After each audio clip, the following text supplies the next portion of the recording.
I'm fishing for compliments. Like, read the room. What's so confusing? So, of course, I had to be Penny. I want you to know that I was slamming all that shit so hard on the ground like 10 times that it's all broken. Whenever I see unknown numbers on your call list, I text them off a text now app asking who it is. Hello, fellow people of YouTube. So in your travels across the wild west of the internet, have you come across people, relationships, or situations where you are raising your eyebrows and tilting your head and thinking to yourself, this guy, this gal, this person has some screws loose, a lot of screws loose, or they shouldn't be in a relationship? Well, that's what we'll be doing today. We have 3 stories that I've come across where there's some red flags going on, and I wanted to kind of cover some of these different kinds of red flags. And at any point, if you notice a different angle or perspective or have some comments on these stories, put a comment and I enjoy reading those.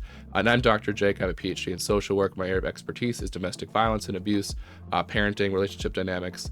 And, I'm not sure why you're here watching this video, but I'm glad you're here. So let's get straight into the first one. So, I'm in my first healthy relationship, but sometimes I realize I'm a teensy bit toxic, and here's why. So tonight... There's a preface. If you're watching this and you're early in a dating or romantic relationship, or you're dating, and somebody says something like this, like you're the first healthy person or stable person, or you're the first person who hasn't been abusive to me, or any iteration of that, like our relationship, whatever, that's a red flag. What that says is that she has minimal accountability for her previous relationships, all ending very poorly. And that could mean she's got a larger than average ego. It could mean that she might have chosen a series of poor choices in terms of abusive people, but red flag. And then she admits that she's a little toxic. So I sent my boyfriend a couple Snapchat selfies because I was feeling cute or whatever. And he always hypes me up, okay? Always.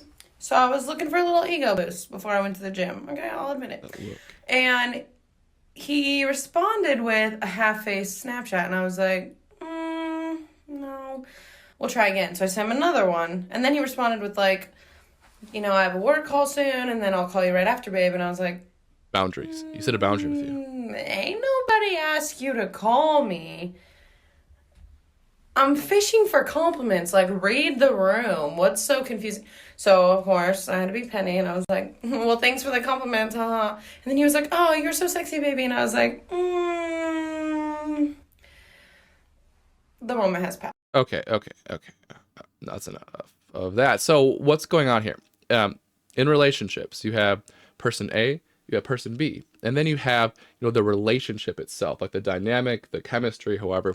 And she's diagnosing the relationship as healthy, but she's admitting that she's a little petty, a little bit toxic. But then, like, if you look at her, like, body language and facial expressions, the amount of contempt that she is holding and feeling, genuinely, it looks like, about her boyfriend not being able to read her mind is a problematic communication. And she's looking for validation. The caption, I'm not the only GF that is this way. So she's looking for validation that this is normal. It's not normal. It's very poor communication, and it doesn't bode well at all. So what she's doing is she's like doing a bid for connection, it's known as, and she's doing it through covert testing, which is when you are kind of doing like a loyalty test or any sort of test where you're expecting your partner to do something without telling them what you expect from them. It's really poor communication. So not a good situation. And then her ego was injured. In other words, like there are narcissistic injuries. So we all have a little narcissistic tendencies in us. And when those expectations or our kind of personality, who we are, is sort of insulted, we can react very defensively. And her reaction is to post on TikTok that what she's doing is normal. So I'm assuming the comments here are kind of not very nice to her, hopefully, maybe. So anywho, when in the research, what we know, so this is called more excessive attention-seeking behaviors, where you're really trying to get attention from people in our life and the social media. It's actually linked to things like depression, for example, and other things, where that need for validation and external approval is just really high, and it can lead to some pretty not great relationship outcomes in terms of like divorce and separation rates are higher. And I'll put links in the to the research I'm talking about in the description if you're curious. So not good communication, not, you know, good normative positive communication styles here. And don't test your partners covertly, please. My speaker? Broken. Why'd you break it? Why did you leave without saying anything to me? Well, you're calling me an Ah. asshole, and so I Well, left you and fucking then... left and didn't say shit to me, and you ignored me, so What- I break your fucking speaker. That's crazy. Okay, at least it wasn't your Xbox or your TV. Who gives a fuck, dude? Oh, okay. I'll save it. I Wow. don't give a fuck about any of This that is stuff. I pretty was bad. literally slamming. I want you to know that I was slamming all that shit so hard on the ground like 10 times that it's all broken. All of it's broken. Because I left because you were calling me an Because asshole. you left and didn't say shit to me, and then you fucking ignore me And and then- act like that's okay. That's an okay thing to do. It's okay to walk out of a toxic situation, definitely. It's not okay to ignore your. Okay.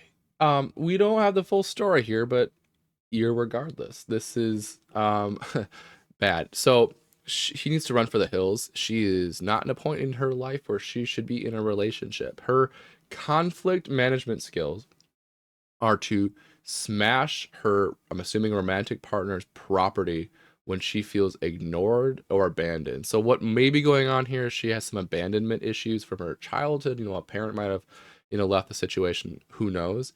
And she was very emotionally at a 10 trigger. You can see like in her intonation, her voice, when she walks in, she's sort of like this, like, I smashed this, why'd you do this? And then she changes that tone. That's you know, she's at a 10 emotionally.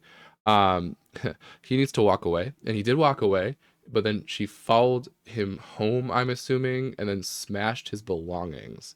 So what this logic is in somebody who is using coercive control, which is like being really manipulative and kind of the nastier side of how you can operate in a relationship, is if you walk away from me, if you try to set a boundary with me, I'm going to punish you.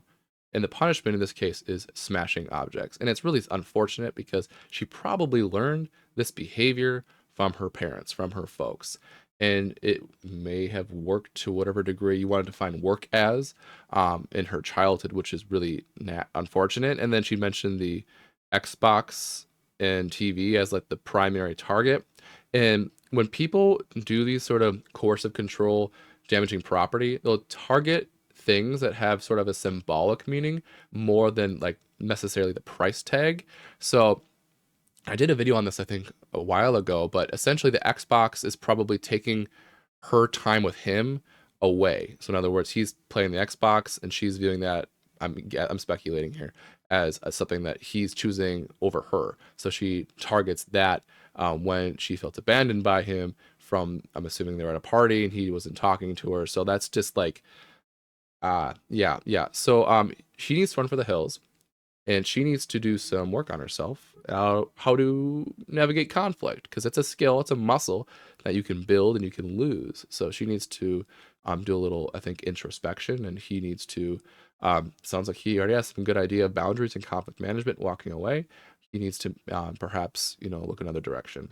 Do you want to know something that I do that you don't know that I do? You're not supposed to tell him, fool. You're dumb. Great idea. What?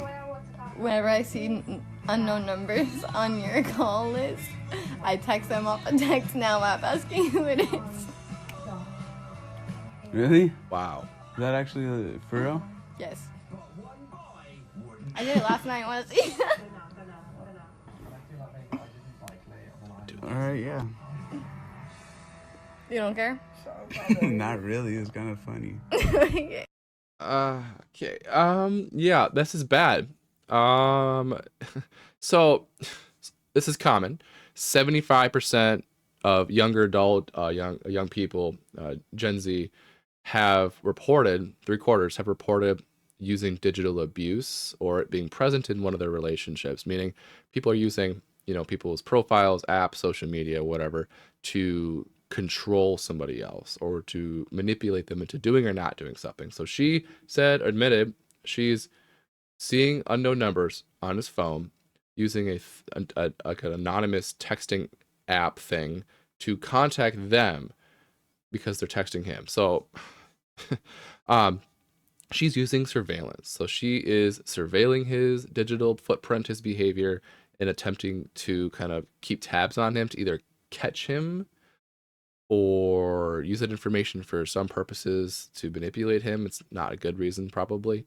And what it's doing is it's eroding these boundaries in their relationship. I'm assuming that, every relationship needs good, strong boundaries, and you set those up, early in a relationship. So you learn relationship skills from your parents, obviously, and kind of your friends' parents, etc. But then you really establish what a relationship is and is not, and what's a healthy relationship, etc. in those early relationships, middle school, high school, and as a young adult in your 20s. Those first few relationships, if you're older, you'll compare all future relationships to those first few relationships. So she's using this tactic, and early in they look younger in their relationship, and now that could be seen as a tension point in their future relationships or in their relationship if they stay together, which is really, really problematic in terms of setting good, strong boundaries as two autonomous people choosing to be in a relationship together. And she's already broken that trust, and he looks kind of creeped out or maybe a little bit worried, and he should be, because this is a red flag that doesn't bode well for the future. And hopefully she stopped doing this after this post on TikTok, because it doesn't make anybody look good here, especially you. Yeah. And that is all, folks. I appreciate you watching this video. If you're still watching, please like this video. I really appreciate that kind of feedback I'm getting from folks on the different videos. That's making me kind of improve and kind of think about things in terms of building this community. So I really, really value your presence here, and please like the video. And that's all for now. Toodles.